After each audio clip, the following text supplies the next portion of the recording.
Olá pessoal, tudo bem? Sejam bem-vindos à nossa aula de Ciências Humanas. E hoje nós vamos fazer a correção da atividade número 1. Vamos lá? Pessoal, vamos aqui corrigir a primeira questão. Olha, a partilha da África suscitou uma grande discussão, só um momentinho aqui, uma grande discussão ideológica e científica que procurava justificar a, entre aspas, inferioridade dos povos africanos e a missão civilizatória, vou circular essas duas palavras-chave, que a Europa desempenhava em seu processo de colonização.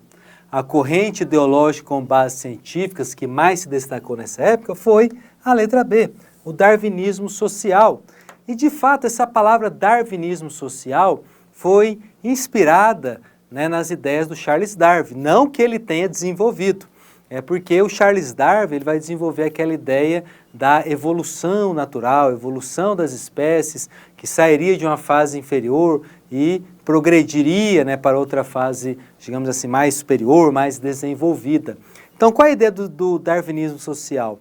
Os europeus chegariam até a África, que na visão deles era um povo inferior, cuja cultura não era a mesma dos europeus, e os europeus eles teriam essa missão de trazer os africanos para a civilização, para o desenvolvimento, o progresso, a ciência, que seriam representados por essas nações imperialistas.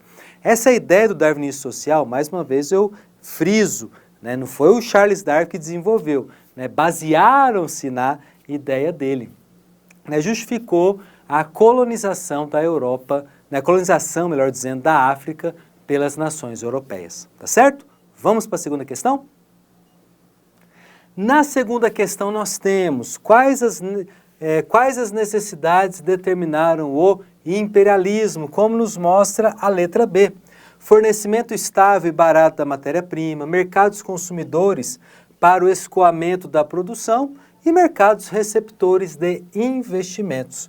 Os países europeus que colonizaram a África durante o século XIX buscavam principalmente o quê? Matéria-prima. Matéria-prima para ser processado nas suas indústrias. E não era qualquer matéria-prima, era matéria-prima estável e que não custasse tanto dinheiro.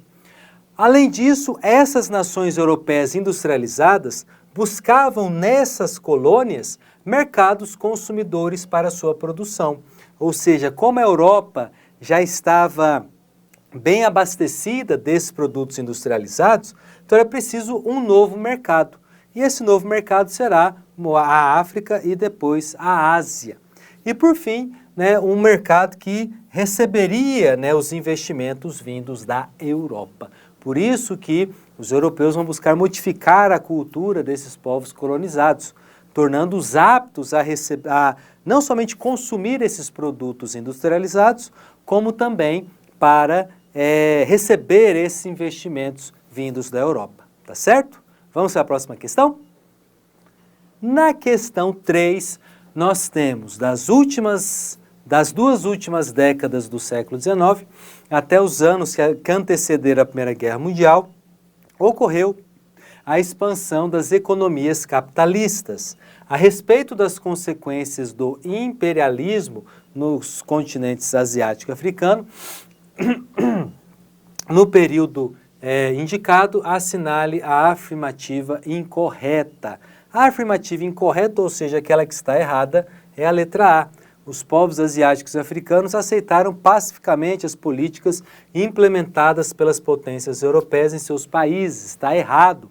Principalmente a China e o Japão se mantiveram fechados às tentativas das potências europeias de estabelecer relações comerciais. Principalmente a China. Os ingleses tiveram que suar a camisa para quebrar essa barreira que estava impedindo o acesso desses produtos ingleses ao mercado chinês. O Japão, mesma coisa. Então, as potências europeias tiveram muitas dificuldades em algumas nações africanas e asiáticas para impor os seus produtos, para impor as suas demandas econômicas. Tá certo? Vamos para a próxima questão? Quarta questão, a questão do Enem, 2001, Né? Um operário desenrola o arame, aliás, vamos ver aqui essa imagem aqui, né, demonstrando, olha só, vou me aposentar amanhã e sabe o que vou fazer?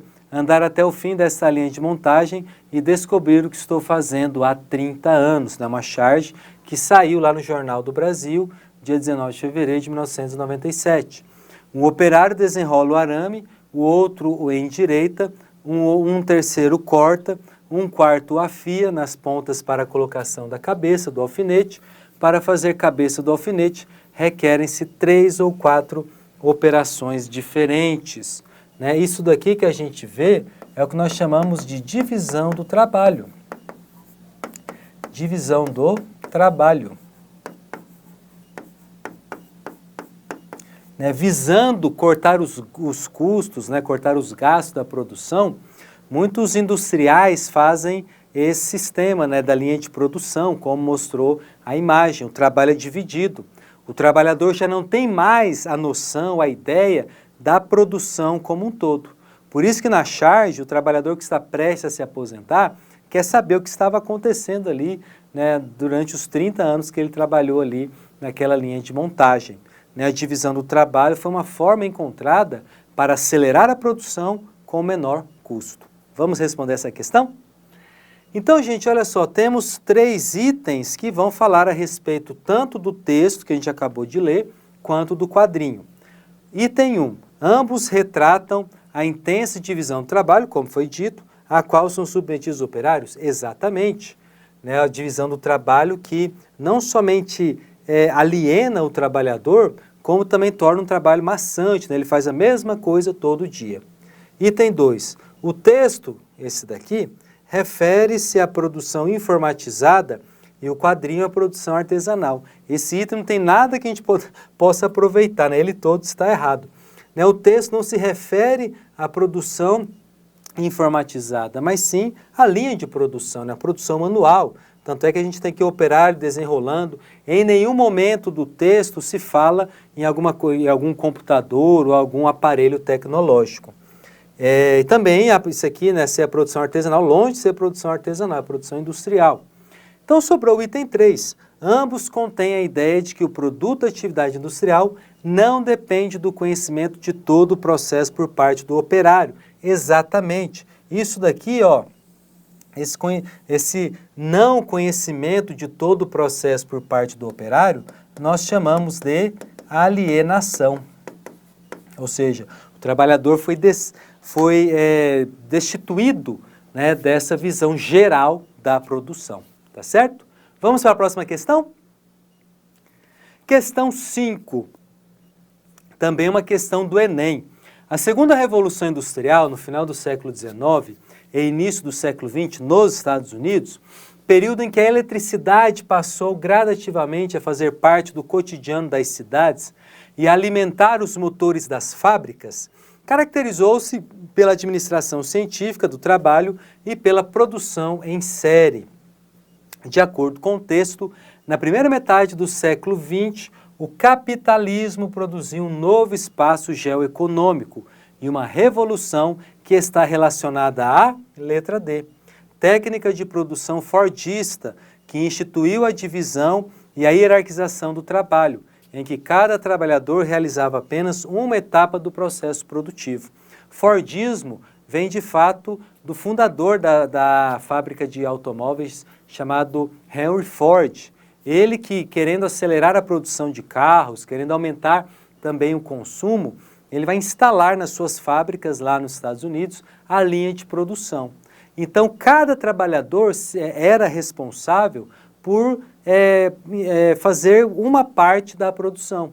Tinha um trabalhador que parafusava o parafuso, tinha um outro trabalhador que colocava a roda no carro, tinha um outro que fazia uma outra parte da produção. O trabalhador não tinha visão do todo, ele era alienado, né, em relação à produção que estava sendo feita. E isso acelerou a produção, e isso também aumentou o consumo, né, porque os carros da Ford, né, começaram a se tornar populares. Né? Então, quanto mais o consumo, maior a produção. Tá certo? Então, meus queridos, na aula de hoje nós fizemos a correção da atividade número 1. Aquele abraço, fique com Deus, até a próxima aula.